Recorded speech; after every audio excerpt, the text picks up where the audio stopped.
Hi everybody, welcome back to my YouTube channel. I'm sitting here in my car. I figured, what better way to spend my time? Talk about Star Wars.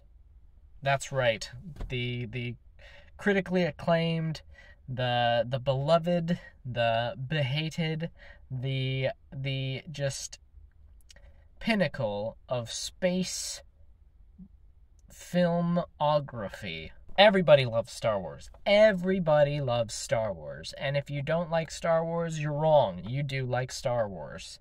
But why does everybody love Star Wars?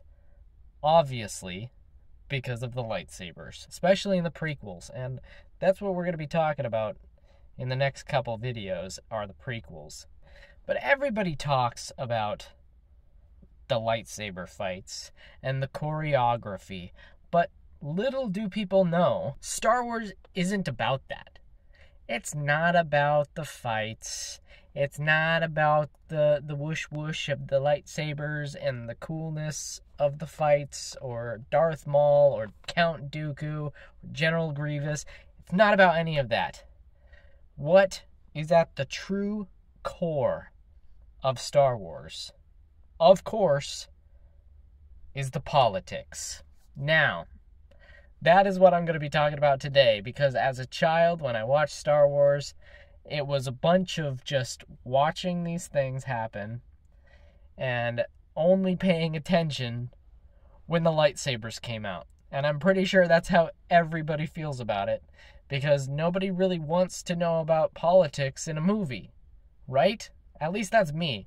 Well, get that idea out of your head, because we're going to talk about the politics, and we are going to go in depth, and by the end of this video, you will know exactly what the heck is going on within the politics of Star Wars Episode 1, The Phantom Menace. At the center of the political drama is the Galactic Republic. Everything involves this Galactic Republic. It's an ancient democratic government that has been in power for thousands of years. The Republic is essentially a large, desensitized union of systems, planets, and sectors, each with its own local governments. So basically like the world. The Republic is led by a Senate, which is composed of representatives from just various planets and sectors. They pass laws, they make decisions, and it's all regarding the governance of the galaxy. However, the Republic in the Phantom Menace specifically is depicted as a bureaucratic, slow-moving, and inefficient body that is in the midst of political stagnation. Its central weakness is the growing influence of corporate interests. We're talking about Star Wars with the zoom zooms and the pew pews. But that central weakness is especially seen mostly inside powerful trade organizations such as the Trade Federation. So basically the Republic's once strong democratic institutions are basically undermined by corruption and an over-reliance on diplomacy and consensus, which ultimately makes decisive actions really, really difficult for everybody. So basically the Senate is the highest legislative body of the Republic. But by the time of the Phantom Menace, it has become just a symbol of political gridlock. It's led by a chancellor who was elected by the Senate to basically oversee the governing of the Republic. So in the movie, Chancellor Finis Valorium is the active chancellor. He's the incumbent leader. He's portrayed as well-meaning, but very ineffective. The Senate is under his guidance. It struggles to make decisions, like critical decisions, which is especially highlighted in the film's opening, where the Trade Federation's blockade has not been dealt with properly, despite of its ongoing impact on everything. So Valorium is politically weak. He's unable to command the respect of the Senate. And because of this, he faces opposition from various factions. The Senate itself is very vast, and it's literally got thousands of senators representing different systems. And its debates are often very lengthy and inconclusive. This is a very important aspect of the film's portrayal of the Republic as a whole being in a general decline. The legislative paralysis shown here reflects a government that has grown increasingly incapable of addressing the galaxy's problems effectively. And that's what causes all the troubles. So, as you can tell already, it's very deep, and we're not even halfway through yet. So the immediate conflict of the Phantom Menace is centered around the Trade Federation, which is a commercial organization that's run by Viceroy Gunray and his cohorts. The Trade Federation controls a significant portion of intergalactic trade, and basically it has its own army of battle droids. So the Federation's power is so vast that it can actually afford to openly deny the Republic. And it uses its military right to impose a blockade onto the planet Naboo. This action is an act of political extortion and manipulation. Now, the Trade Federation has been granted special privileges by the Republic, and its trade routes are supposed to be free of interference. But its leaders, under the direction of Darth Sidious, have orchestrated this blockade as part of a larger scheme to basically destabilize and manipulate events to their advantage. The blockade causes immense suffering for the people of Naboo, which ultimately it cuts them off from getting vital supplies. The Trade Federation's actions are a clear example of the growing power of corporate interests within the Republic, which have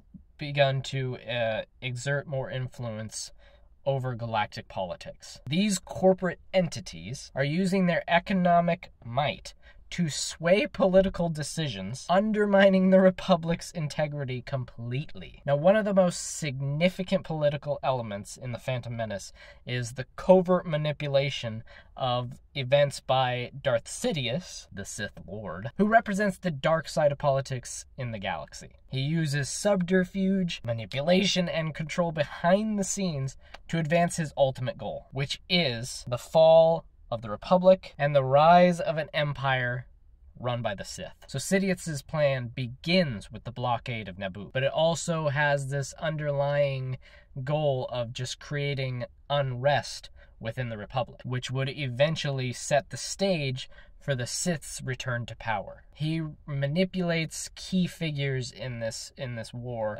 figures such as the Trade Federation's Viceroy Gunray and Queen Amidala of Naboo. He basically plays them against each other to further his own agenda. So Sidious is essentially just playing a game of political chess here. He orchestrates events from the shadows that are meant to weaken the Republic and then create a situation where he seizes control. Sidious's ultimate goal is to manipulate the Senate into basically giving him emergency powers, which he then later uses to create an empire. Now, Queen Padme Amidala, as we all know, is one of the central figures in the Phantom Menace. She represents the democratic process of her home planet, but her character is also caught in the larger political struggle of the galaxy. She begins the movie being a young monarch who literally is determined to protect her people from the Trade Federation's blockade.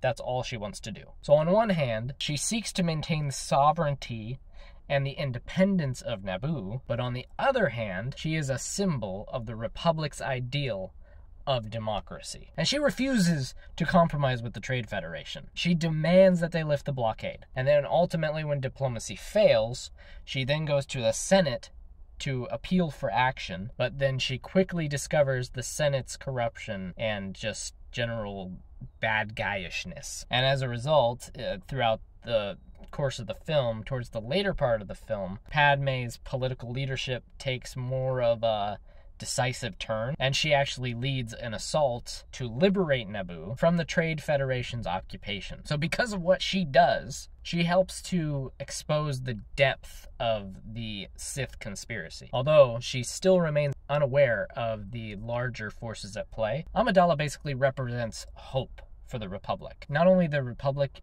in and of itself, but its democratic ideals. And she stands firm in her mission to protect her people and to preserve the rule of law. And that's even as the Republic's political structures are collapsing all around her. So then we have the Jedi Order, which is what everybody's interested in. Although the Jedi are sworn to peace, they're still deeply involved with the Republic's political processes. And in the Phantom Menace, the Jedi are sent to the Senate to resolve the conflict between the Trade Federation and Naboo. Though their mission is initially supposed to be just diplomatic and non-combative. Like, they're not supposed to be getting in fights. They're not supposed to be using their lightsabers. However, the Jedi's position is severely complicated just by the political realities that they end up facing. They serve as peacekeepers and advisors to the Republic, yet their order is just increasingly caught between the politics. The politics being between the Senate and the mysterious machinations of the Sith. Qui-Gon Jinn, for example, shows extreme frustration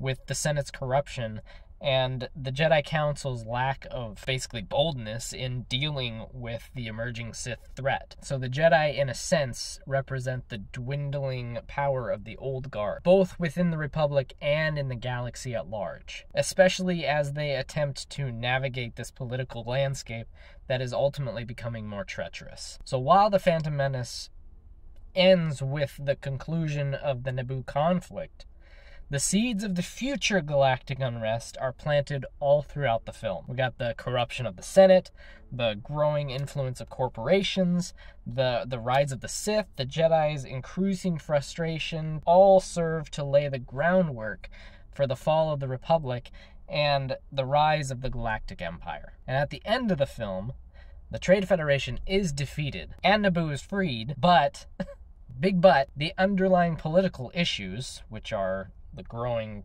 power of corporate interests, the Sith's manipulation of events, the lack of effective leadership within the Republic, they all remain unresolved. And this is all setting the stage for the eventual rise of the Separatists and the outbreak of the Clone Wars, which will be explored in the Clone Wars movie, which we will get to in the next video. In hindsight, the manipulation by Darth Sidious in The Phantom Menace is the first step in a long plan to dismantle the Republic and create an empire that is completely under his control. So basically, in The Phantom Menace, the politics of the galaxy are portrayed as just increasingly fragmented, corrupt, and ineffective. The Galactic Republic is shown to be in a state of decline, with a paralyzed Senate, powerful corporate interests, and Sith manipulation, all at the heart of the political turmoil. The film highlights the dangers of bureaucracy, complacency, and the erosion of democratic values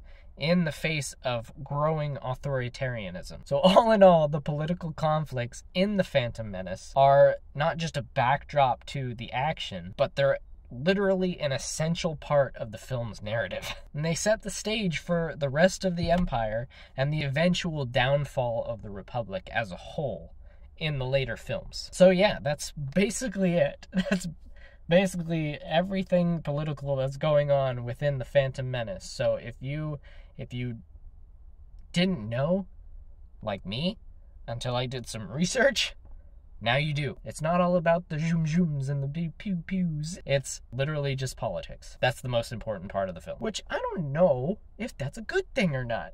Why would I want to go sit down and watch a movie just about politics? You know what the lightsabers are? They're just to bring you in they're just to get you in there.